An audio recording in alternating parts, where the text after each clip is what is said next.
Download aplikasi Bekal Islam dan kunjungi web bekalislam.com.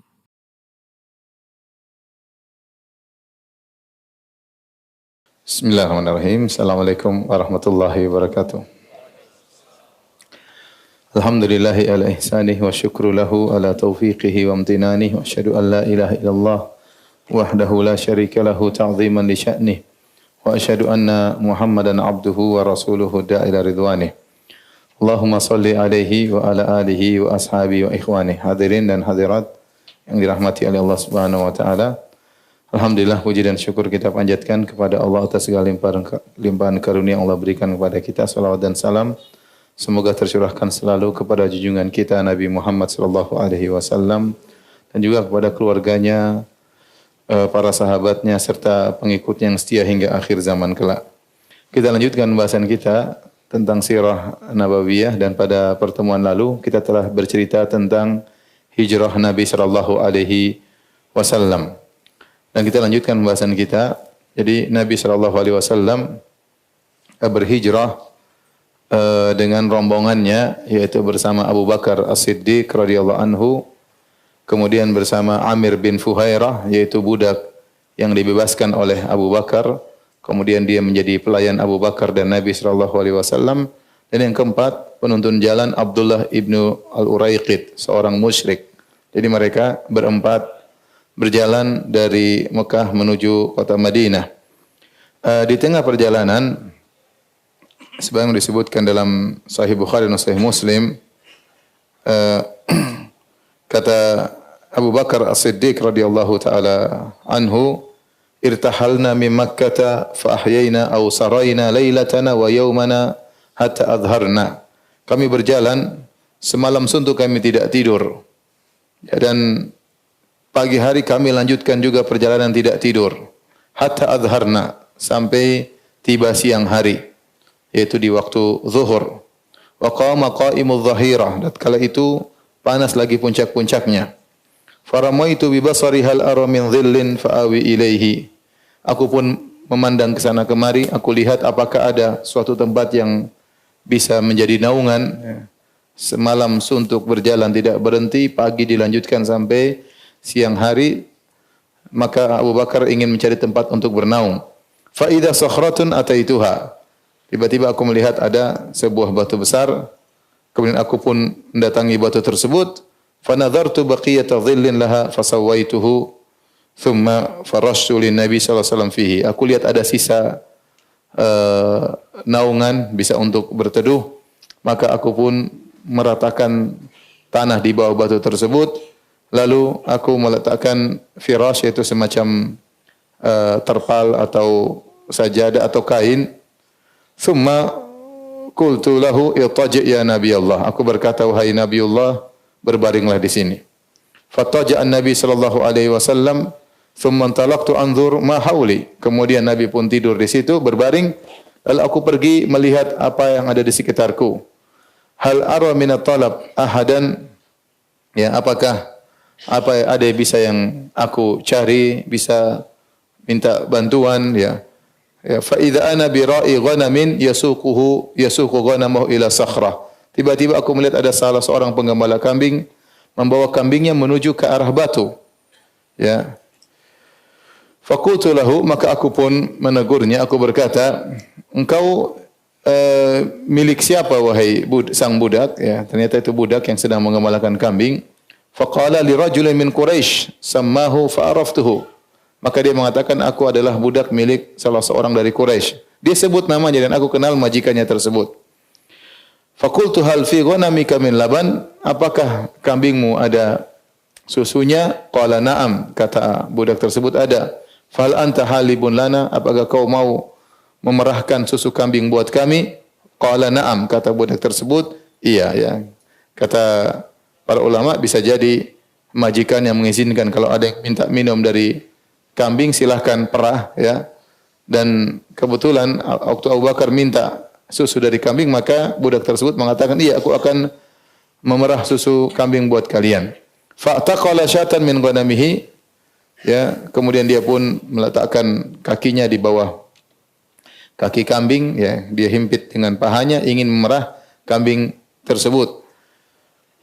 Thumma amartuhu an yanfudha dar'aha minal gubar. Aku bilang, wahai sang budak, tolong bersihkan susu kambing tersebut dari debu. Ini karena kambing mau diperah buat Nabi sallallahu alaihi wasallam. Maka dibersihkanlah ya susu kambing tersebut dari debu. Thumma amartu an yanfidha kaffaihi. Aku bilang, tanganmu juga bersihkan. Kamu diperah susu tersebut. Akhirnya budak tadi begini, ya. Daraba ihda kaffail bi ukhra, maka dia pun memukulkan tangannya ke yang lainnya. Fahalabali kusbatan min laban, maka dia pun memerah sedikit susu, ya. Wa qad ja'altu li Rasulullah sallallahu alaihi wasallam idawatan, dan aku siapkan gelas buat Nabi sallallahu alaihi wasallam. Kemudian susu tersebut diletakkan di gelas tersebut. Fasababtu ala laban, lalu aku tuangkan sedikit air ke laban tersebut, ke susu tersebut, hatta barada asfaluhu, sampai agak dingin di bawahnya. Fantalaqtu bihi ila Nabi sallallahu alaihi wasallam, aku pun bawa susu tersebut menuju Nabi sallallahu alaihi wasallam. Fa wafaqtuhu qad istaiqadha, aku dapati Nabi sudah bangun dari tidurnya. Fa qultu ishrab ya Rasulullah, aku katakan, minumlah wahai Rasulullah. Fa syariba hatta raditu, maka dia pun minum, beliau pun minum sampai aku pun senang, puas melihat Nabi sallallahu alaihi wasallam sudah minum. Thumma qultu qad ana ar-rahil ya Rasulullah, apakah tiba waktunya kita berjalan lagi? Qala bala, kata Rasulullah, iya kita lanjutkan. Fartahalna, kami pun berjalan lagi. Wal qaum yatlubunana, dan orang-orang sedang mengajar kami. Faedah dari kisah ini, bagaimana ya lelahnya Abu Bakar dan Nabi sallallahu alaihi wasallam dalam perjalanan sampai semalam mereka tidak tidur. Kemudian melanjutkan perjalanan pagi hari sampai siang, dan bagaimana Abu Bakar radhiyallahu anhu melayani Nabi sallallahu alaihi wasallam. Dia yang carikan tempat, dia yang layani Nabi, dia yang bentangkan sarung atau kain, dia mempersilahkan Nabi tidur. Nabi tidur dengan puas, dia masih mencari lagi makanan buat Nabi sallallahu alaihi wasallam. Ini semua adalah bentuk khidmah, pelayanan kepada Rasulullah sallallahu alaihi wasallam. Tatkala dia hidangkan susu buat Nabi, Nabi sudah segar dan Abu Bakar belum tidur. Mereka berjalan lagi, ya. Dan ini menunjukkan bagaimana pelayanan Abu Bakar kepada Nabi sallallahu alaihi wasallam. Ini juga dalil bahwasanya disunahkan untuk bersih-bersih tatkala mau makan, ya, karena Abu Bakar bilang sama budak tadi, bersihkan susu kambing. Waktu dia mau perah, tanganmu juga bersihkan. Maka diperah, dan ini menunjukkan Islam memperhatikan kebersihan, ya. Kebersihan sebelum makan, ya. Cuci tangan sebelum makan. Taib, hadirin dan hadirat yang dirahmati Allah Subhanahu wa taala. Kemudian juga di perjalanan Nabi sallallahu alaihi wasallam melewati seorang wanita yang namanya Ummu Ma'bad. Ini kisah sangat masyhur. Karena dalam kisah tersebut Ummu Ma'bad menyebutkan tentang sifat fisik Nabi sallallahu alaihi wasallam. Kisah ini datang dalam turuk, dalam beberapa jalur, semuanya dhaif, semuanya dhaif. Oleh karenanya khilaf di kalangan para ulama apakah sanadnya dhaif atau sahih. Sebagian ulama mensahihkan seperti Al-Hakim, Az-Zahabi, karena banyak jalan, ya, sehingga lemah saling menguatkan, dan sebagian ulama menghasankan. Di antaranya yang condong kepada hadis ini adalah Hasan Syekh Albani rahimahullahu taala. Kenapa? Li ta'addudi turuq, karena jalur yang meriwayatkan tentang hadis Ummu Ma'bad banyak. Meskipun semuanya dhaif namun saling menguatkan. Adapun kisahnya tatkala mereka berjalan, ya, yaitu Nabi sallallahu alaihi wasallam, Abu Bakar, kemudian Amir bin Fuhairah dan sang penunjuk jalan Abdullah bin Uraiqid. Tatkala mereka di tengah jalan, mereka melewati sebuah khaymah. Khaymah tersebut adalah milik Ummu Ma'bad Al-Khuzaiyah dari kabilah Khuza'ah. Wa kana manziluha bi Qudait. Dia tinggal di Qudait. Qudait adalah suatu tempat antara Mekah dan Madinah. Itu sudah mau sampai ke Madinah. Wa kanat imra'atan barzatan jaldatan. Dia seorang wanita yang tidak terlalu menutup diri, ya. Kemudian artinya dia agak terbuka, kemudian orangnya sabar, kuat, kerja keras. Tahtabi bi fina'il khaymah.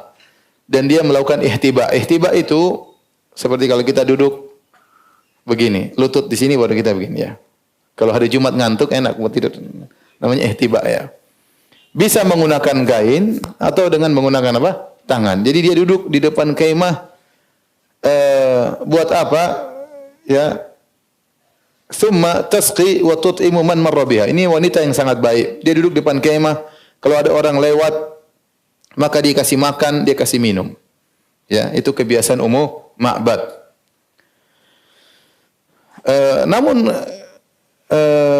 kebetulan waktu itu lagi musim kemarau sehingga Ummu Ma'bad tidak punya apa-apa. Fasa'alaha lahman wa tamran liyashtaru minha. Maka Abu Bakar dan Nabi SAW bertanya kepada Ummu Ma'bad, apakah ada daging, apakah ada korma, kami ingin beli. Karena Rasulullah SAW berhijrah bawa bekal, ya, dan bawa uang. Ya, kalau ada yang bisa dibeli, dibeli.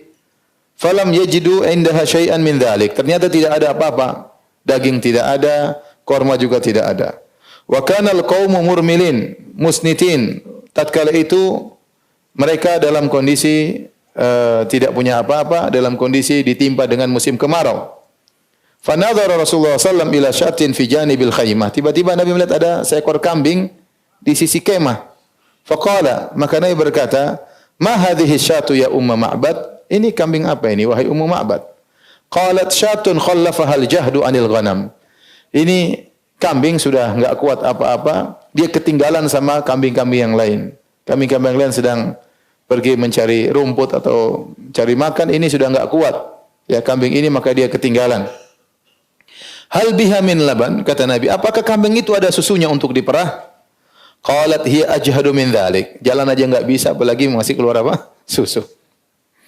Qala sallallahu alaihi wasallam, Nabi berkata kepada Ummu Ma'bad, "Ata'dhanina li an ahlibaha?" Apa kau izinkan aku untuk memerah susu dari kambing tersebut?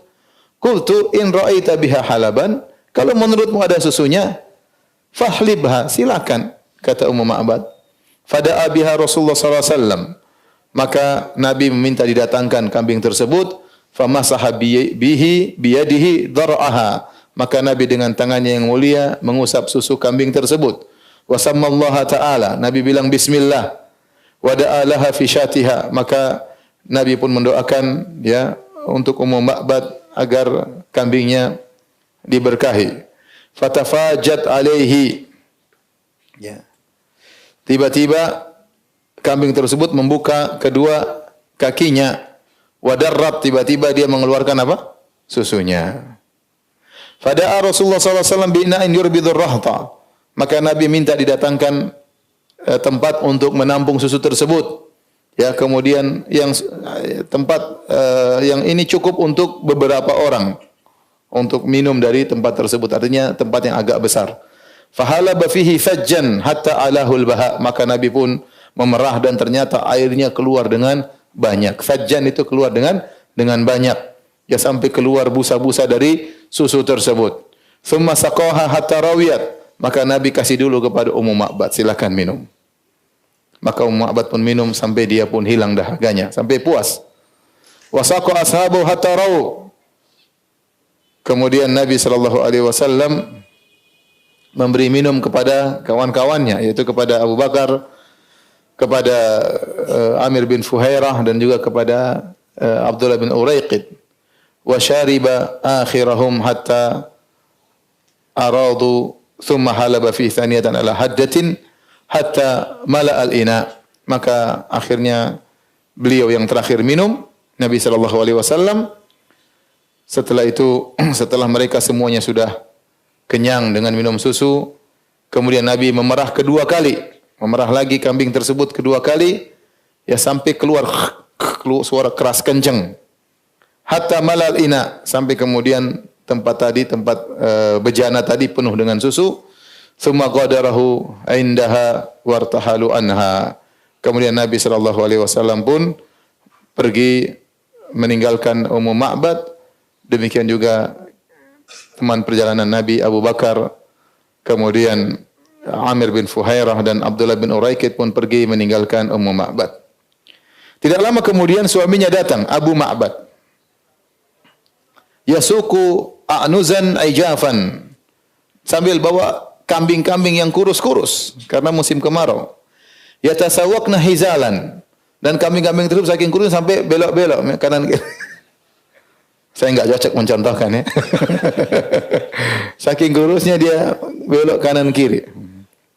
Falamma ra'a Abu Ma'badil laban ajib, tatkala dia sampai di rumah Ummu Ma'bad, dia lihat ada susu, dia heran.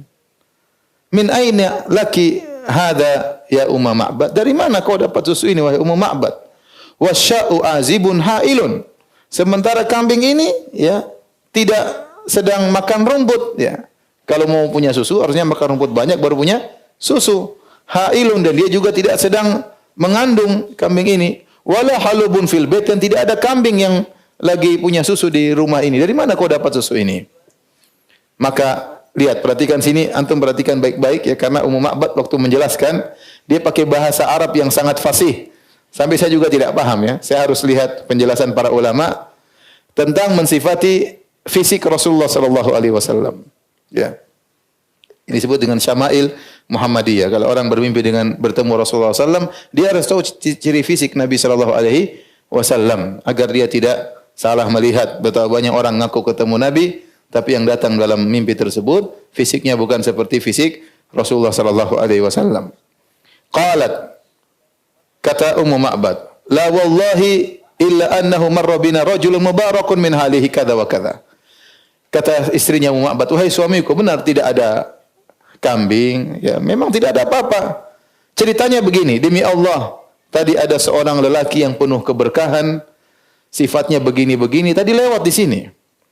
Faqala sifihi li, kata suaminya, sifatkan kepadaku lelaki tersebut. Ya Ummu Ma'bad, bagaimana ciri-ciri lelaki tersebut wahai istriku? Qalat, perhatikan sini. Kata Ummu Ma'bad, ra'aitu rajulan zahiral wadha'ah. Aku melihat seorang lelaki yang sangat tampan. Ablajal wajhi. Wajahnya berseri-seri. Hasanal khalqi. Penampilannya indah. Lam ta'ibhu sujlatun. Walam tuzrihi su'latun. Dia tidak berperut besar dan dia juga tidak kurus krempeng, sedang orangnya. Wasimun, ganteng. Qasimun, pas, semua pembagian struktur tubuhnya pas. Artinya tangannya pas, kakinya pas, badannya pas. Ini yang mensifati siapa? Ummu Ma'bad. Jadi tidak ada yang aneh dari tubuhnya. Tidak kepalanya kebesaran, tidak kakinya kepanjangan, ya, tidak dadanya maju. Tidak, benar-benar semampai kalau bahasa apa? Bahasa kita. Pas dari segala sisi. Qasimun. Fi ainaihi da'ajun. Dan matanya, kedua matanya sangat hitam. Pas bagian bulatan hitamnya sangat hitam. Wa fi asfarihi watafun.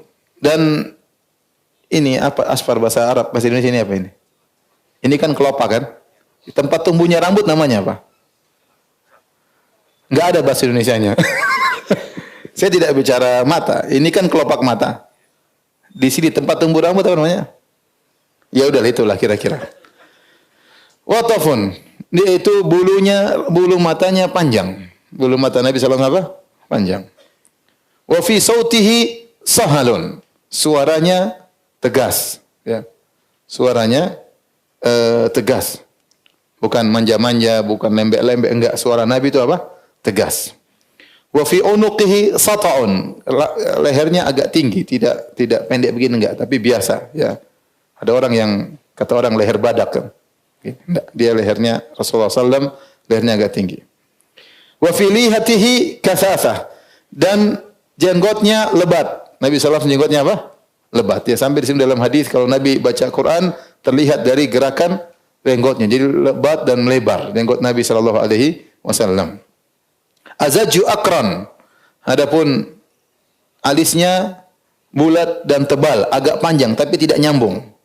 Agak panjang, tebal tapi tidak apa? Tidak nyambung. Idza samata fa alaihi alwaqar. Kalau dia diam maka nampak ketenangan pada dirinya, yaitu karismatik Nabi SAW. Wa in takallama samahu alahul ba'a. Kalau Nabi sudah ngomong apa namanya dipenuhi dengan keindahannya. Ajmalun nas, orang yang terindah. Wa abahahu min ba'id, dari jauh kelihatan indah. Wa ahsanuhu ajmalu min qarib, apalagi kalau dilihat dari dekat. Hulwul mamtik, omongannya manis. faslan. Kalau ngomong ya pelan-pelan ya, la nazar wala hadar. Tidak terlalu pelan seperti orang bodoh, enggak Nabi ngomong enggak begitu. Wala hadar, tidak juga enggak juga. Ngomongnya pelan-pelan ya. Ka'anna mantiqahu kharazatu nadhmin yatahaddarna. Omongan Nabi seperti kalau ada mutiara kemudian lepas dari kalung maka terjatuh dengan rapi. Jadi maksudnya Rasulullah SAW kalau bicara teratur, rapi, ya, tidak terlalu cepat, tidak terlalu lambat, sedang. Ya. Raba'atun artinya tingginya sedang, tidak ketinggian, tidak kependekan. La tasna'uhu min tul, tidak dicela karena terlalu tinggi. Wala taqtamihu ainun min qisar, dan juga tidak terlalu pendek sehingga orang bisa lihat langsung. Jadi sedang. Ya. Fahuwa anzaru thalathati manzaran, dia yang paling tampan di antara kawan-kawannya. Wa ahsanuhum qadran, dia yang paling mulia di antara kawan-kawannya. Lahu rafaqa'u yahufuna bihi, dia memiliki teman-teman yang bersama dia, yaitu ada Abu Bakar, ada Amir bin Fuhairah yang berada di sekelilingnya. In qala sami'u liqaulihi, kalau dia berbicara maka semuanya mendengar perkataannya. Wa in amara tabadaru ila amrihi, kalau dia sudah perintahkan mereka berebut-rebutan untuk menjalankan perintahnya. Mahfudun mahsyudun, sangat ditaati dan selalu dikawali oleh teman-temannya. La abisa wala mufannit, wajahnya tidak cemberutan, enggak, ya, tidak sangar, tidak muram, ya, dan juga tidak kelihatan sudah tua seakan-akan lemas, tidak, tapi wajahnya segar, orangnya tampan dan seterusnya. Tatkala istrinya bercerita tentang Rasulullah SAW, apa komentar suaminya? Hadza wallahi sahibu Quraisyin alladzi dzukira lana min amrihi ma dzukir. Ini demi Allah adalah orang Quraisy, si Muhammad yang orang-orang Quraisy selalu menyebut-nyebut tentang dia, ya. Ini orang yang yang disebut nabi, dikatakan oleh orang-orang Quraisy begini. Walaqad hamamtu an ashabahu wala af'alanna in wajadtu ila dzalika sabila. Sungguh aku berkeinginan untuk bisa menemaninya. Seandainya aku bisa mendapati kesempatan, aku akan pergi menemaninya. Tapi Nabi SAW sudah berjalan bersama sahabat-sahabatnya, melanjutkan perjalanan menuju kota Madinah. Kemudian sampailah Nabi SAW kepada suatu tempat namanya Al-Ghamim. Ya. Al-Ghamim itu letaknya sudah dekat dengan kota Madinah, antara Rabiq dan Juhfa. Ini sekitar mungkin 150 kilo atau lebih menuju kota Madinah. Atahu Buraidah bin Husayb, maka datanglah seorang sahabat bernama Buraidah bin Husayb. Fada'a Rasulullah SAW Islam. Dia itu lagi rombongan rame-rame, maka Nabi mendakwahi dia, kemudian dia pun masuk Islam, dan bersama rombongannya sekitar 80 keluarga semuanya masuk Islam tatkala itu. Ya, atas dakwah Nabi sallallahu alaihi wasallam. Dan Buraidah bin Husayb radhiyallahu taala anhu, ya, setelah itu datang ke kota Madinah setelah peristiwa perang Uhud, kemudian dia ikut serta dalam semua peperangan Nabi sallallahu alaihi wasallam. Disebutkan Buraidah bin Husayb ghaza ma'a Rasulillah sallallahu alaihi wasallam sita asyrata ghazwah. Dia ikut berperang bersama Nabi 16 peperangan, ya. Buraidah ibn Husayb radhiyallahu taala anhu. Kemudian Nabi terus berjalan. Tatkala Nabi sudah menuju kota Madinah, sudah mau dekat sampai kota Madinah, Nabi ketemu dengan Zubair bin Al-Awwam. Zubair bin Al-Awwam, ya, radhiyallahu anhu, bersama sekelompok orang dari kaum muslimin. Mereka baru saja berdagang dari negeri Syam dan baru pulang dari negeri Syam. Maka Zubair bin Al-Awwam pun memberikan baju putih buat Nabi dan juga buat Abu Bakar As-Siddiq, baju yang berwarna putih. Dalam riwayat yang lain, Nabi SAW juga tatkala meninggalkan Kharrar, suatu tempat dekat Juhfah, ya, maka Nabi ketemu dengan Talha bin Ubaidillah, juga baru datang dari negeri Syam, baru berdagang. Maka dia pun memberikan kepada Nabi baju berwarna putih dan juga kepada Abu Bakar baju berwarna putih di negeri Syam. Ya. Kemudian dia kabarkan, wahai Rasulullah, sungguhnya penduduk kota Madinah menunggu-nunggu kedatanganmu, seakan-akan engkau lambat datang ke kota Madinah. Maka Rasulullah SAW pun segera mempercepat perjalanannya menuju kota Madinah. Dan Talha balik ke Mekah. Talha bin Ubaidillah radhiyallahu anhu balik ke Mekah sampai setelah dia selesai dari keperluannya di kota Mekah, maka dia pun membawa pergi keluarga Abu Bakar. Masih ada Asma binti Abu Bakar, masih ada Aisyah radhiyallahu taala anha, maka dia yang bawa menuju ke kota Madinah. Saatnya tiba Rasulullah SAW di kota Madinah. Tatkala kaum Ansar mendengar Rasulullah SAW sudah keluar dari kota Mekah menuju kota Madinah, berhijrah, maka setiap pagi mereka keluar. Habis salat subuh, mereka keluar menunggu kedatangan Nabi Sallallahu Alaihi Wasallam. Mereka tunggu sampai siang, karena mereka nggak tahu kapan Nabi tiba dan belum ada WhatsApp waktu itu. Ya. Jadi ya mereka tunggu aja, nggak tahu kapan tibanya. Yang jelas mereka sudah dengar Nabi sudah keluar dan mereka kira-kira Nabi mungkin tiba hari ini, tapi mereka tidak tahu ternyata Nabi SAW pergi ke Jabal Thawr dulu. Bukankah Nabi sembunyi 3 hari? Ya, mereka memperkirakan Nabi kalau berangkat dari Mekah menuju Madinah harusnya misalnya 8 hari atau seminggu. Tapi kok nggak datang-datang? Karena ternyata Nabi sembunyi dulu 3 hari. Kemudian Nabi lewat jalan yang jauh bersama Abdullah bin Uraikid, sang penunjuk jalan, agar tidak bisa dikejar oleh orang-orang kafir Quraisy. Sehingga akhirnya mereka tiap pada subuh mereka keluar menanti kedatangan Nabi sallallahu alaihi wasallam. Sampai kalau sudah panas ya, fa idza syaddal harru, kalau sudah sangat panas, rajau ila manazilih, mereka pulang lagi. Terus besoknya tunggu lagi. Tunggu siapa tahu Nabi. Pada subuh langsung sudah nunggu, Masya Allah. Berapa kegembiraan mereka menanti kedatangan Nabi sallallahu alaihi wasallam. Nunggu keluar, nungguin Nabi datang. Mungkin sudah jam 10 enggak ada, pulang lagi. Besok lagi keluar lagi pada subuh sudah siap menunggu, ya. Sampai siang enggak ada, mereka pulang lagi. Sampai suatu hari pada hari Senin tanggal 12 Rabiul Awal tahun 14 Bi'tsah, sejak tahun 14 kenabian, dan itulah tahun pertama dari tahun Hijriyah yang kebetulan sesuai dengan tanggal 23 September tahun 622. Ya, 23 September tahun 622 Miladiyah. Seperti biasa mereka keluar pada subuh. Kemudian mereka menunggu. Tatkala sekitar sudah panas mungkin jam 9 jam 10 mereka balik.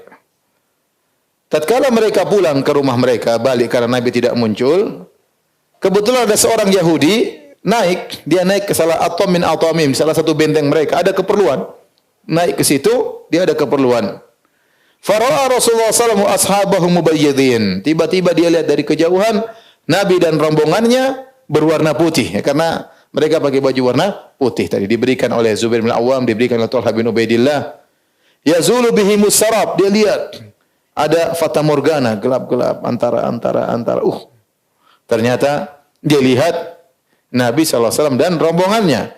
Falam yamlik Yahudi ansaraha. Dia tidak sabar Yahudi ini, langsung dia teriak bi'a'la sautihi, dengan suaranya yang paling kencang dia berkata, ya ma'syaral Arab, hadza jaddukum alladhi tantadhirun. Wahai Arab-Arab sekalian. Karena dia Yahudi. Wahai Arab-Arab sekalian, dalam riwayat kata dia, ya Bani Qailah, wahai putra-putranya Qailah. Qailah ini adalah nenek seorang wanita yang Aus dan Khazraj semuanya keturunan dia. Cuma Aus dan Khazraj kan bertengkar, perang saudara. Tapi mereka semua keturunan seorang wanita namanya Qailah. Dalam riwayat dia berkata, ya Bani Qailah, wahai anak keturunan Qailah, hadza jaddukum alladhi tantazirun. Ini bos kalian yang kalian tunggu-tunggu datang. Jaddukum maksudnya inilah pimpinan kalian yang kalian tunggu-tunggu dari kemarin-kemarin. Keluar pagi enggak ada, balik lagi keluar pagi, rupanya ini yang kalian tunggu sudah datang. Fatharul muslimuna ila silah. Maka mereka pun, kaum muslimin segera keluar dari rumah mereka, bawa pedang menyambut Nabi SAW. Fatalaqaw Rasulullah SAW bi dhahril harrah. Maka mereka pun bertemu Nabi di Harrah, yaitu di kota Madinah, di pelataran kota Madinah. Wa sumi'atir rajjah, kemudian terdengar suara rame, ya. Wa takbir, terdengar takbir fi Bani Amr bin Auf. Wa kabbaral muslimuna farahan biqudumi Rasulillah sallallahu alaihi wasallam. Maka orang-orang kaum muslimin segera bertakbir, Allahu akbar, Allahu akbar, tatkala mereka lihat Nabi datang karena saking gembiranya. Lalu mereka pun menyambut Nabi sallallahu alaihi wasallam. Adapun hadis tentang bahwasanya waktu Nabi sallallahu alaihi wasallam datang kemudian disambut dengan sahabat, kemudian membaca atau mereka bersenandung, tala al-badru alaina min thaniyatil wada', Maka ini adalah hadis yang dhaif, bahkan dhaif jiddan.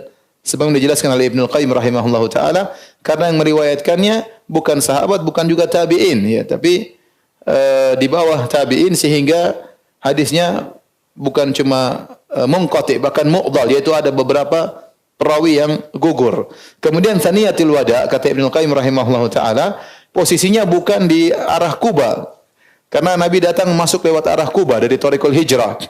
Sementara Thaniyatul Wada itu adalah orang kalau datang dari arah utara. Dari arah utara maksudnya dari arah negeri Syam. Nabi datang dari arah selatan ya. Oleh karenanya dari sisi sanad dhaif, dari sisi matan juga tidak benar sebagian penjelasan Ibnu Qayyim rahimahullahu taala. Namun disebutkan dalam buku-buku sirah, sebagian sahabat menyambut dengan bersenandung tala'al badru alaina min thaniyatil wada' dan seterusnya. Yang datang dalam riwayat yang sahih, mereka bertakbir, Allahu akbar sambil membawa pedang menyambut kedatangan Nabi sallallahu alaihi wasallam. Fatafiqa, perhatikan, fatafiqa man jaa minal ansar mimman lam yara Rasulullah sallallahu alaihi wasallam yuhayyi Abu Bakrin. Sebagian orang dari kaum Ansar waktu melihat Nabi dan rombongannya datang, Nabi, Abu Bakar, Amir bin Fuhairah, Abdullah bin Uraikid, mereka 4 orang. Yang jelas kelihatan Abdullah bin Uraikid sama Amir bin Fuhairah ya mungkin tidak di depan, yang di depan Abu Bakar sama Nabi sallallahu alaihi wasallam. Maka sebagian kaum Ansar datang yang mereka belum pernah lihat Nabi sallallahu alaihi wasallam, mereka pun langsung mengucapkan salam, selamat datang, assalamualaikum, tapi mereka tujuannya ke Abu Bakar. Mereka kira itu Nabi sallallahu alaihi wasallam. Kenapa? Karena Nabi penampilannya sama dengan Abu Bakar, tidak ada penampilan khusus, Saya bacakan perkataan Syekh Ali Tantawi rahimahullah, beliau berkata tentang Nabi, lam yakun malikan, Nabi bukanlah raja. Nabi penampilan sederhana.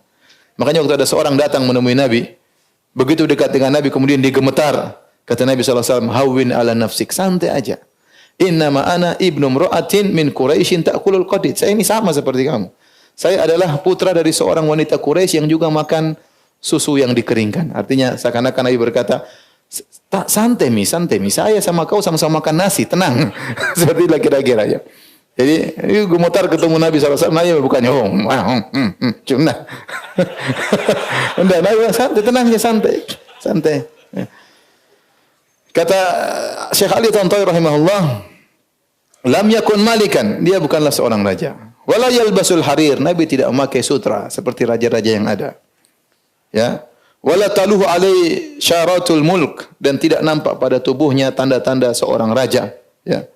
Seperti mungkin wala yata'allaku ala jabin hitaj, dia tidak pakai mahkota, enggak. Bal kana abdan lillahi mutawadhi'an. Bahkan Nabi sallallahu alaihi wasallam adalah seorang hamba Allah yang penuh tawadhu. Yalbasu ma yalbasun nas, dia pakai baju yang dipakai oleh orang-orang. Wa ya'kulu ma ya'kulun, dan dia makan apa yang dimakan oleh orang-orang. Wa yaju'u in ja'u, dan dia lapar kalau yang lain juga lapar. Wa yashba in syabi'u, dia kenyang kalau yang lain juga kenyang, beliau juga kenyang. Walaqad kana fi ashabi al-aghniya al-musirun, walakinna Muhammadan ahabba an ya'isha faqiran wa an yamuta faqiran. Sungguh di antara sahabat-sahabatnya ada yang kaya-kaya raya, tetapi Nabi lebih memilih untuk hidup dalam kondisi fakir dan meninggal dalam kondisi apa? Fakir. Sallallahu alaihi wasallam.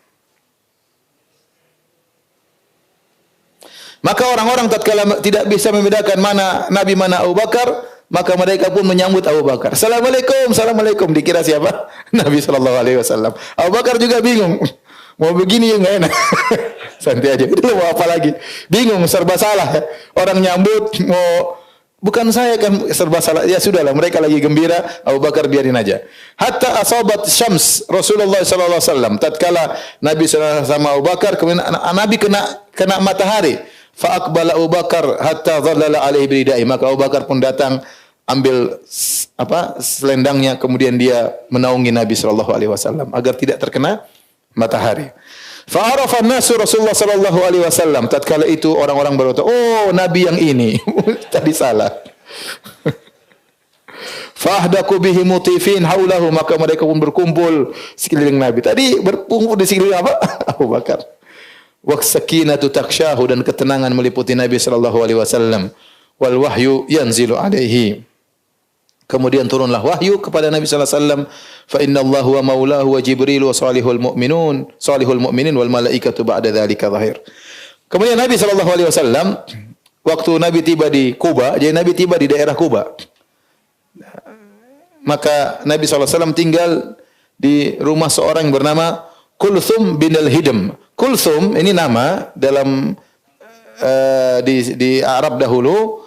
Kulthum ini bisa untuk nama laki-laki maupun nama perempuan. Bisa nama laki-laki maupun nama perempuan. Kulthum bin al-Hidm, salah satu dari Bani Amr bin Auf. Demikian juga disebutkan Nabi juga singgah di Sa'ad bin Khaythamah. Sa'ad bin Khaythamah seorang Ansari yang masih bujang. Maka sebenarnya mengatakan Rasulullah SAW tinggal di rumahnya Kulthum bin al-Hidm. Tetapi kalau Nabi ingin ketemu dengan para sahabat, ingin ngobrol, maka dia pergi ke rumahnya Sa'ad bin Khaythamah. Kenapa? Karena ini masih bujang, ya. Masih bujang sehingga rumah lapang, mungkin tidak ada perempuan di situ, sehingga di situlah Nabi berkumpul dengan para sahabat untuk ngobrol-ngobrol dengan para sahabat. Adapun Abu Bakar radhiyallahu anhu, maka beliau pun singgah atau menginap di rumahnya Kharijah bin Zaid. Kharijah bin Zaid, salah seorang dari Bani Al-Harith bin Al-Khazraj. Kemudian setelah itu Abu Bakar menikah dengan putrinya Kharijah. Ya. Dikenal dengan bapaknya, dinikah dengan apa? Putrinya. Namanya Habibah binta Kharijah. Habibah binti Kharijah. Kemudian tatkala Abu Bakar menikah dengan Habibah, maka kemudian nanti punya anak namanya Ummu Kulthum. Namanya Ummu Kulthum, putrinya Abu Bakar. Namun lahirnya Ummu Kulthum ini belakangan. Jadi waktu Abu Bakar meninggal, istrinya ini Habibah bintu Kharijah dalam kondisi hamil, mengandung. Kemudian lahirlah Ummu Kulthum belakangan. Oleh karena disebut dalam hadis yang sahih, tatkala Abu Bakar akan meninggal dunia, maka Abu Bakar panggil Aisyah radhiyallahu taala anha. Ya. Kata Abu Bakar radhiyallahu anhu, ya. Innama huwa al-an malu waris. Sekarang ada harta warisan. Innama huwa akhawaki wa ukhtaki. Wahai Aisyah, ini harta warisan untuk dua saudara laki-lakimu dan untuk dua saudari perempuanmu. Dua saudara laki-laki itu Muhammad bin Abi Bakar dengan Abdurrahman bin Abi Bakar. Adapun Abdullah, jadi Aisyah punya tiga saudara laki-laki. Abdullah, Abdurrahman sama Muhammad, ya. Muhammad anaknya Asma binti Umais. Abdullah meninggal, ya. Sebelum meninggalnya Abu Bakar, ya. Jadi tinggal dua orang saudaranya Aisyah, itu Abdurrahman sama Muhammad. Adapun dua saudari perempuan Aisyah, Asma dan Ummu Kulthum. Asma dan Ummu Kulthum.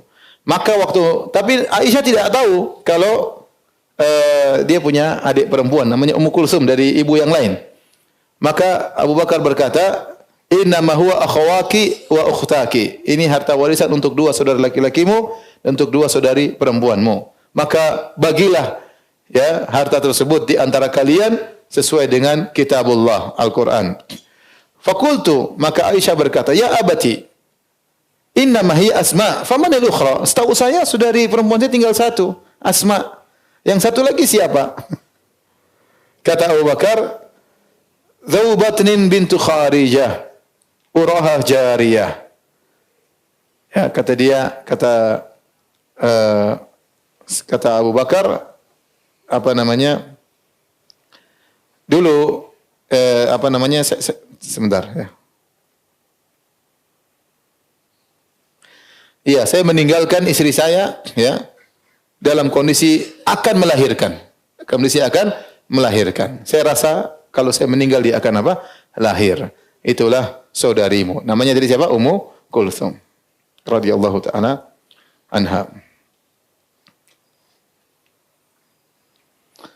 Baik, hadirin dan hadirat yang dirahmati oleh Subhanahu wa taala, itulah tadi perjalanan hijrah. Akhirnya Nabi dan Abu Bakar sampai di kota Madinah, dan hijrah tersebut membuka lembaran baru bagi kaum muslimin.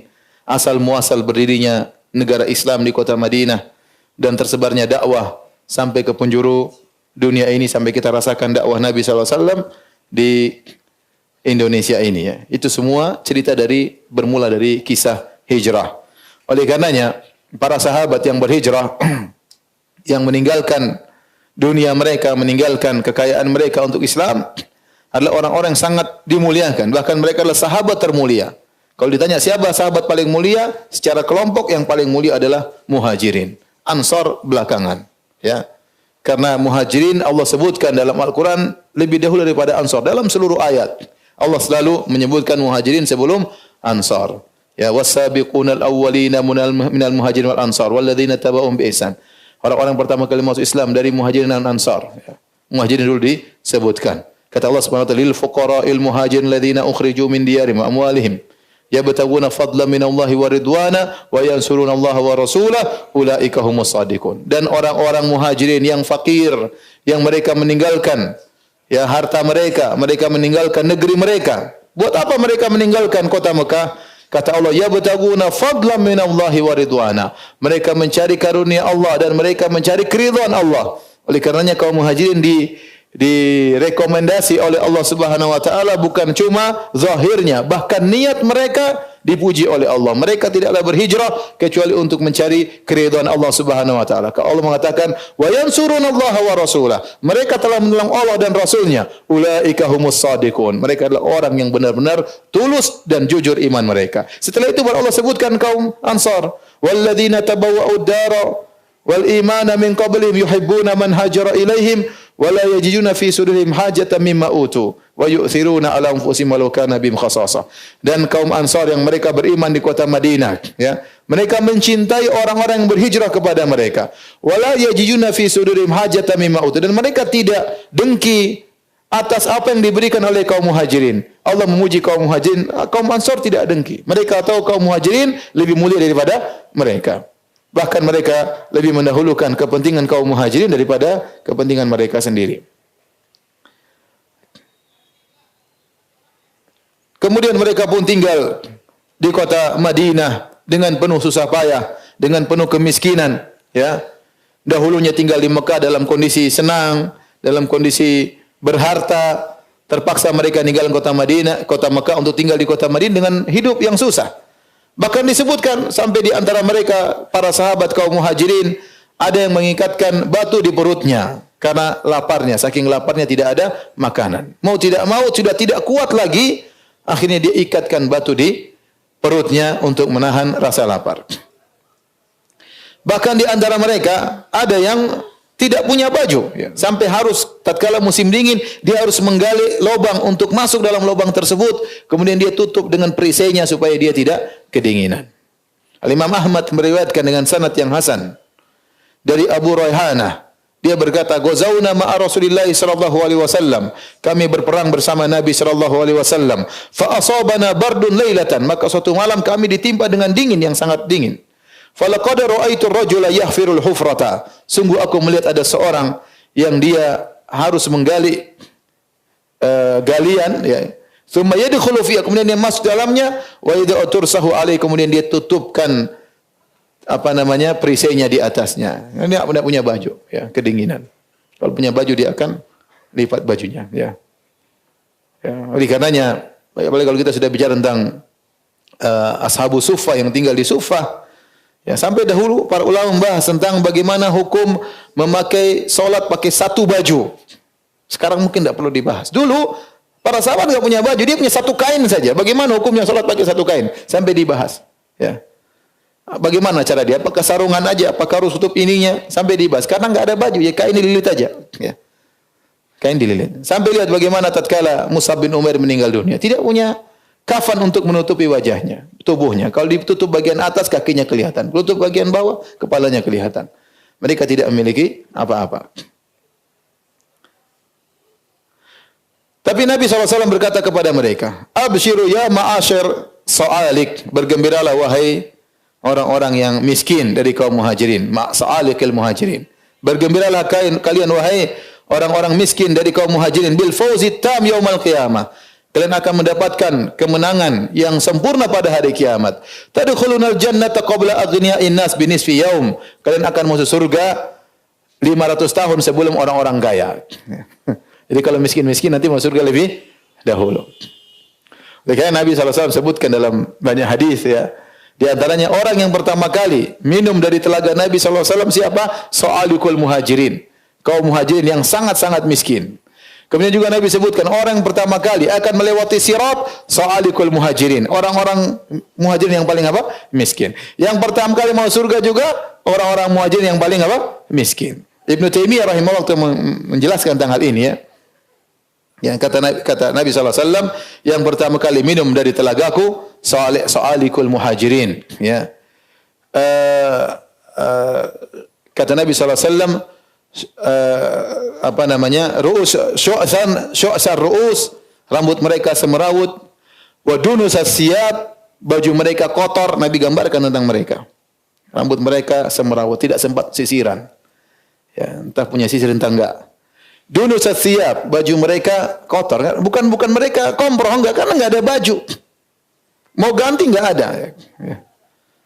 Kita baju deret banyak. Berbagai macam apa? Merek. Ada merek baru kita beli, ada merek baru kita beli ya. Mereka baju kotor bukan karena enggak sempat untuk diganti, ya. La yanqihunal mutanaimat, ya. Wala yuftahu lahum abwabu sudat. Kalau mereka ketuk pintu susah orang menerima. Orang kalau menyambut mereka tidak begitu menghargai. Kenapa orang menghargai sekarang dengan duit? Uang kaya boleh dihormati ya. Jadi kalau mereka bertamu ya sekedarnya. Tidak diagungkan, tidak dihormati. Orang miskin seperti itu. Ya. Kemudian la yanqihul mutanaimat. Tidak pernah menikahi wanita-wanita yang cantik-cantik. Ya kan miskin. Melamar ditolak. Gue banget ada yang bilang begitu. Jadi ini sifat so'alikul muhajirin. Mereka begitu ya. Kata Ibnu Taimiyah rahimahullah ta'ala, mereka ini yang pertama kali merasakan telaga Nabi. Mereka ini yang pertama kali melewati sirat. Bukan berarti surga mereka tinggi, tidak. Bisa jadi orang-orang kaya datang memiliki surga yang tinggi karena infaknya, karena berjihad dengan hartanya, dan berbagai macam. Tetapi mereka harus lebih dahulu merasakan kenikmatan. Kenapa? Orang kaya sudah biasa nikmat di dunia. Ditunda 500 tahun tidak ada masalah. Masalah atau tidak? Masalah besar. Tapi demikian penjelasan Ibnu Taimiyah rahimahullah taala bahwasanya mereka yang miskin lebih dahulu harus merasakan kenikmatan karena itu tidak pernah mereka rasakan tatkala di mana? Di dunia. Yang kaya sabarlah. 500 tahun kemudian baru apa? Masuk surga ya. Allah musta'an ya. Makanya antum yang miskin jangan terlalu bersedih. Antum yang kaya harus banyak berjihad dengan harta antum. Harta tidak akan kita bawa ya. Kita meninggal selesai, off, sudah enggak bisa lagi beramal, selesai. Catatan sudah selesai. Tinggal totalan di akhirat. Taib, kemudian Ali bin Abi Thalib radhiyallahu taala anhu menyusul ya 3 hari setelah Nabi berhijrah, maka Ali pun menyusul yang kita sebutkan pada pertemuan lalu karena Ali bin Abi Thalib radhiyallahu anhu mendapatkan tugas untuk membagi-bagikan barang-barang titipan yang dititipkan oleh orang Quraisy kepada Nabi sallallahu alaihi wasallam. Ali bin Abi Thalib akhirnya menyusul Nabi di Kuba. Di antara yang dilihat oleh Ali di Kuba, sementara Ali tinggal di Kuba, di hari-hari Nabi di Kuba, mungkin membangun Masjid Kuba. Ali melihat ada seorang wanita muslimah tidak punya suami. Dan Ali bin Abi Thalib melihat di Kuba tersebut ada seorang wanita muslimah tidak bersuami dan ada seorang lelaki selalu datang tengah malam. Ali lihat, ini orang laki-laki datang tengah malam. Ketuk pintu wanita tersebut, kemudian wanita tersebut keluar, kemudian dia berikan sesuatu kepada wanita itu. Wanita tersebut mengambil sesuatu tersebut. Kata Ali bin Abi Thalib, "Fastarabtu bi sya'nihi." Aku pun meragukan, curiga sama laki-laki ini.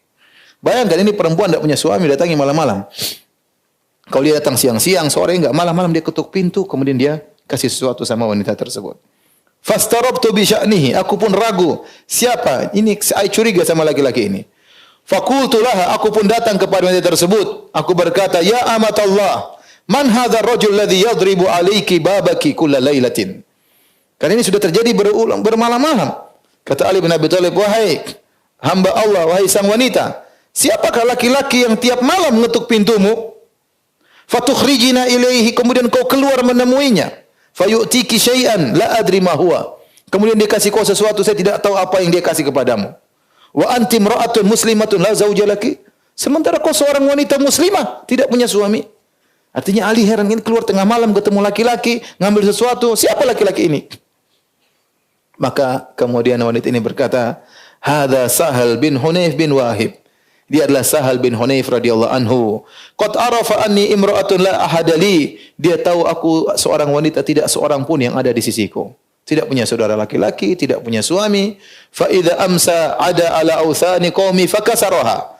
Maka kalau dia sore-sore orang-orang sudah istirahat, dia pergi ke berhala-berhala sebagian kaumnya, dia rusakin. Berhala-berhala terbuat dari kayu, dia rusakin. Summa ja'ani biha. Kemudian dia pun bawa berhala-berhala yang sudah rusak tersebut, dia kasih aku. Dia katakan, ihtabi bihadha, masaklah dengan kayu ini. Fakana Aliyun ya'thiru dhalika min amri Sahal bin Hunayf hina halaka indahu bil Iraq. Maka Ali selalu ingat kisah ini waktu Sahal bin Hunayf meninggal dunia. Dia cerita, dulu Sahal bin Hunayf begini, malam-malam bantu seorang wanita, tidak ada yang bantu dia, malam-malam dia datang, tiap malam dia temui wanita tersebut, ya. Selalu Ali bin Abi Thalib membanggakan cerita ini tentang Sahal bin Hunayf radhiyallahu taala. Intinya para hadirin, pintu-pintu kebaikan itu banyak, ya. Dan tidak mesti orang lain tahu. Antum bisa melakukan kebaikan, antum melakukan. Kalau bisa orang lain tidak tahu, ya lebih baik, ya. Sahal bin Hunayf dia bantu yang sekedarnya. Dia juga mungkin tidak punya apa-apa. Dia bisa bantu dengan kasih kayu bakar, dia kasih kayu bakar pada seorang wanita yang tidak ada yang menaunginya.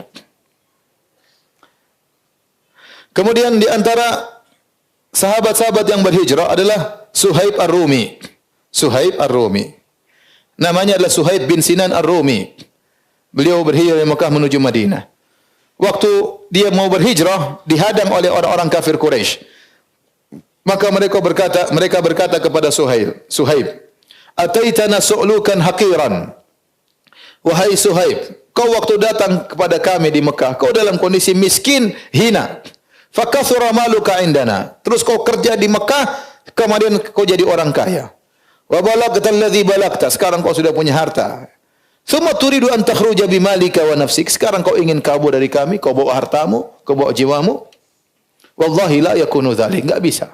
Enak aja. Dulu kau datang ke sini miskin, sekarang ingin pulang pergi dari kami dalam kondisi kaya. Enak aja, enggak bisa. Maka Suhaib berkata, "Ara'aitum in ja'altu lakum mali atakhluna sabili?" Bagaimana menurut kalian? Kalau hartaku suruh saya kasih kalian, kalian biarkan saya pergi? Qalu na'am, oh enggak apa-apa. Iya, udah harta sini. Qala ushidukum anni ja'altu lakum mali. Persaksikanlah seluruh hartaku buat kalian. Dalam riwayat yang lain kata Suhaib, "Hal lakum an u'tiyakum awaqi min dhahab wa tukhlunu sabili?" Maukah kalian aku berikan bongkahan-bongkahan emas buat kalian, tapi kalian biarkan aku pergi? Ya, kata mereka, ya, iya tentu. Maka kata Suhaib, ihfuru tahta askifatil babi, fa inna tahtaha al-awaqi.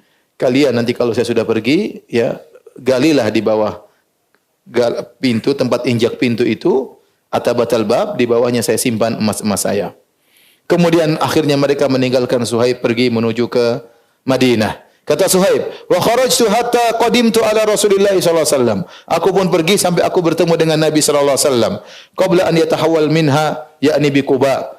Sebelum Nabi pergi dari Quba menuju ke Madinah. Jadi Nabi kan lama tinggal di Quba. Ada yang mengatakan 2 minggu, ada yang mengatakan beberapa hari. Nabi bangun masjid Quba, ya. Setelah itu Nabi pergi ke pusat kota Madinah untuk bangun Masjid Nabawi.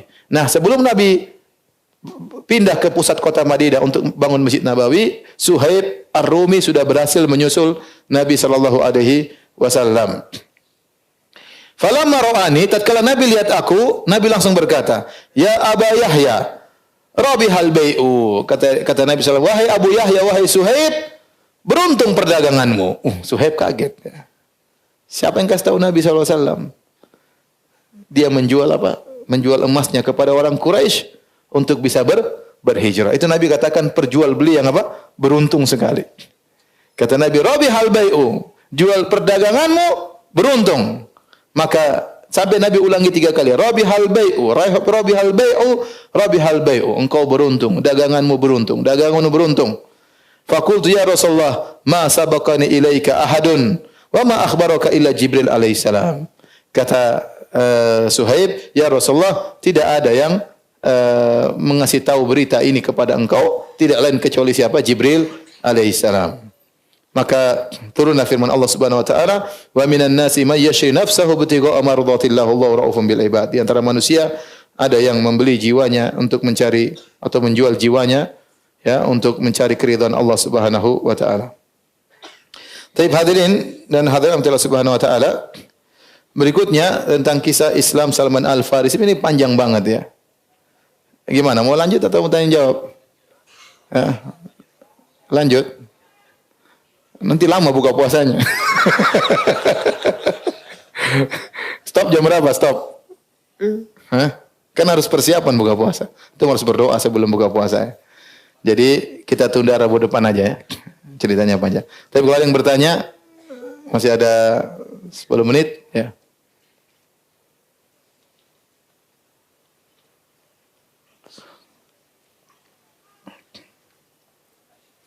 Apakah penunjuk jalan yang musyrik tersebut akhirnya masuk Islam? Wallahu alam, saya tidak tahu bagaimana kabar dari Abdullah bin Uraiqid. Abdullah bin Uraiqid sebagaimana kita sebutkan seorang musyrik yang dibayar oleh Nabi sallallahu alaihi wasallam. Dia musyrik tapi dia amanah ya. Ada musyrik yang amanah. Ya. Wa minhum man in ta'manhu bi qintarin yu'addihi ilaik. Di antara orang Yahudi ada yang amanah, di antara mereka ada yang tidak amanah. Apakah dia kemudian masuk Islam? Wallahu alam bisawab. Saya tidak tahu kisahnya dia masuk Islam atau tidak. Apakah kebaikan sebelum Islam dihitung ketika masuk Islam? Dan iya, kalau seandainya dia masuk Islam, seluruh kebaikan yang dilakukan oleh dia atau orang lain seluruhnya akan dihitung dalam pahala. Oleh karenanya sebagaimana kisah Hakim bin Hizam radhiyallahu anhu, ponakannya Khadijah radhiyallahu taala anhu, seorang yang sangat dermawan. Waktu di zaman jahiliyah dia sering memerdekakan budak ya. Bahkan dia juga sering membagi-bagi makanan, menyembelih onta diberikan kepada fakir miskin. Tatkala dia masuk Islam dia bertanya, "Ya Rasulullah, bagaimana tentang amal-amal kebajikanku dahulu waktu aku masih jahiliyah?" Kata Nabi sallallahu alaihi wasallam, "Aslamta ala ma aslafta min khairin ya Hakim." Kata Nabi SAW, kau masuk Islam dengan membawa seluruh kebaikan yang pernah kau lakukan di zaman jahiliyah. Jadi orang kalau masuk Islam, seluruh kebaikan mungkin pernah berbakti sama orang tua, pernah memberi sedekah kepada fakir miskin, pernah membantu orang lain. Semua kebaikan ini akan ikut serta dalam Islamnya. Adapun keburukan, mungkin dia pernah kafir, dia pernah zina, dia pernah membunuh, dia pernah merampok, itu semua tidak dianggap. Yang dibawa serta dalam Islamnya adalah kebaikan-kebaikan.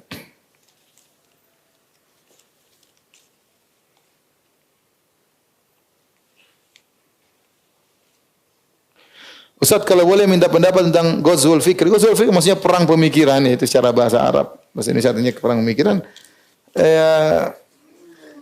Ya artinya kita belajar banyak pemikiran-pemikiran yang tercecer di dunia maya, tercecer di medsos yang tidak jelas, yang membingungkan, yang mengantar kepada kesyirikan, yang mengantar kepada penipuan kecintaan terhadap dunia. Dan orang harus belajar. Untuk melawan pemikiran harus memiliki pemikiran yang benar. Tidak ada jalan lain untuk menghadapi Ghazwul Fikri kecuali kita juga memiliki akidah yang kuat. Memiliki akidah yang kuat ya.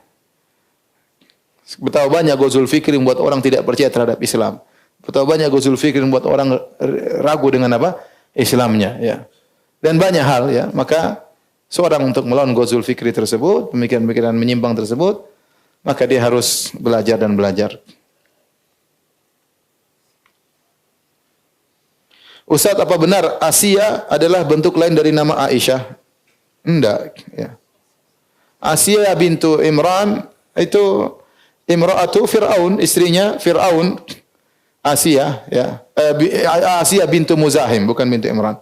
Asia bintu Muzahim yang sudah pernah kita sampaikan cerita tentang waktu Nabi Isra Mi'raj, Nabi mencium bau yang harum. Seorang wanita itu istri Fir'aun yang kemudian dilemparkan dalam di masa hidup-hidup ya. Asia bintu Muzahim. Asia lain, Aisyah lain. Karena saya baru punya anak, Masya Allah.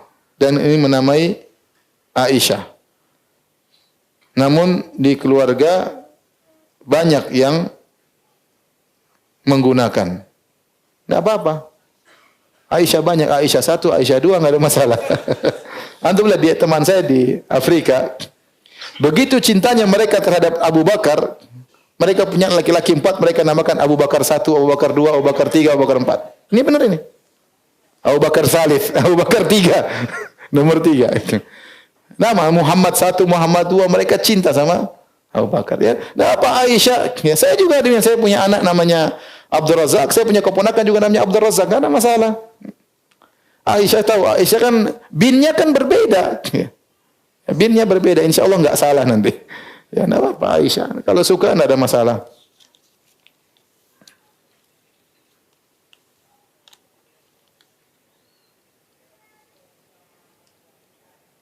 Ustaz, bagaimana cara terhindar dari yang namanya merasa diri lebih baik daripada orang lain?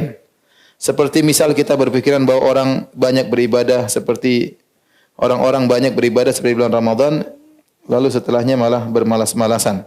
Lalu pertanyaannya, apakah kita sebagai seorang boleh berpikiran seperti tadi sehingga kita merasa paling benar daripada orang lain? Bagaimana Ustaz? Jadi intinya di antara dalam kitab Zuhud dari Imam Ahmad ya, kalau tidak salah Fudail bin Iyad pernah ditanya tentang apa itu tawadhu. Tawadhu ya ini an takhruja min baitika wa ma laqita ahadan illa dhananta annahu khairun minka. Namanya tawadhu, engkau keluar dari rumahmu tidak bertemu dengan seorang pun kecuali kau merasa dia lebih baik daripada dirimu. Itu namanya tawadhu. Karena ikhwan, yang jadi penilaian di sisi Allah yang terbaik apa? Inna akramakum indallahi atqakum. Yang paling mulia di sisi Allah yang paling bertakwa di antara kalian. Sementara standar takwa ini kita enggak tahu. Apakah saya atau dia yang lebih bertakwa kita enggak tahu. Apakah saya atau engkau yang lebih bertakwa kita enggak tahu. Karena takwa itu berkaitan dengan zahir dan batin. Kita mungkin bisa lihat zahir. Bisa lihat apa? Zahir. Saya rajin ke masjid, dia tidak. Tapi batin kita enggak tahu. Mungkin dia punya keikhlasan, mungkin dia begitu sayang kepada ibunya, mungkin dia berbakti kepada ibunya. Banyak hal kita enggak tahu. Mungkin dia lebih menjaga pandangannya, mungkin banyak hal kita tidak tahu. Ya. Mungkin dia bisa menjaga lisannya daripada kita enggak tahu. Maka tidaklah kita bertemu orang ya, kecuali kita merasa mungkin lebih baik daripada kita. Jadi kalau kita ketemu pemabok ya kita kasihan ya. Kasihan pemabok, tukang zina, ya kita kasihan. Tapi maksudnya kalau kita secara umum ketemu orang Islam misalnya di masjid, jangan kita lebih baik daripada dia. Belum tentu kita lebih baik daripada dia. Karena yang menjadi patokan keterbaikan di sisi Allah yang paling bertakwa. Sementara ketakwaanlah perkara yang kita tidak bisa ada barometernya. Kita enggak tahu. Kita hanya bisa melihat secara zahir. Adapun batin kita enggak tahu bagaimana kita dibandingkan batin dia. Kemudian ada amalan-amalan dia yang mungkin kita tidak bisa tahu apa yang dia lakukan ya. Saya pernah dengar ceramah seorang syekh ya. Dia ceramah intinya dalam mimpi dia ketemu dengan Nabi menyebutkan bahwa si fulan intinya cari dia, ketemu dia. Artinya sampai berapa kali dia mimpi, akhirnya dia pun cari orang tersebut, ketemu. Waktu dia buka pintu, orang tersebut kelihatannya biasa-biasa aja, enggak ada penampilan sangat soleh, biasa-biasa aja. Maka dia bilang, kamu ini ada apa? Kenapa? Saya enggak ada apa-apa. Kamu kenapa? Kenapa sampai saya mimpi 3 kali disuruh datang ke kamu ini? Akhirnya dipaksa, dia cerita, saya sebenarnya enggak punya amalan apa-apa, saya biasa-biasa aja. Cuma ada tetangga saya ini janda, kalau enggak salah ingat ceritanya demikian. Tetangga saya ini janda, setiap saya gajian 30% atau berapa persen saya selalu kasih janda ini. Enggak ada yang tahu. Jadi maksud saya banyak amalan yang kita enggak lihat, mungkin orang itu amalannya luar biasa, kita enggak tahu. Maka jangan pernah merasa diri kita lebih baik daripada orang lain. Mungkin dia enggak pintar, mungkin dia bodoh, tapi dia kalau salat mungkin dia khusyuk, mungkin dia selalu husnudzon pada orang. Kita enggak tahu. Kita pintar tapi suudzon terus sama orang. Maka dari situ janganlah merasa diri kita lebih baik daripada orang lain. Ustaz, apakah ada doa kunut saat salat witir berjamaah di masjid? Ya, doa kunut disunnahkan tatkala witir. Apakah witir selama Ramadan maupun di luar Ramadan. Dalam sebagian riwayat para sahabat dahulu mereka witir setelah masuk setengah Ramadan, yaitu malam ke-15 ke atas mereka witir ya. Tetapi seandainya orang witir di malam pertama juga enggak apa-apa. Karena secara umum doa kunut tatkala witir disunnahkan ya, baik dalam Ramadan maupun di luar Ramadan. Ini yang dipraktikkan di Al-Haramain, Makkah dan Madinah sejak malam pertama mereka sudah kunut ya. Tapi sangat dianjurkan tatkala sudah lewat tengah Ramadan, istilahnya perbanyak doa witir. Tapi demikian saja kajian kita. Sebelum buka ya. Dah apa ya? Siap-siap ya. Demikian saja. Subhanakallah bihamdik. Asyhadu an la ilaha illa anta astaghfiruka wa atubu ilaik. Assalamualaikum warahmatullahi wabarakatuh.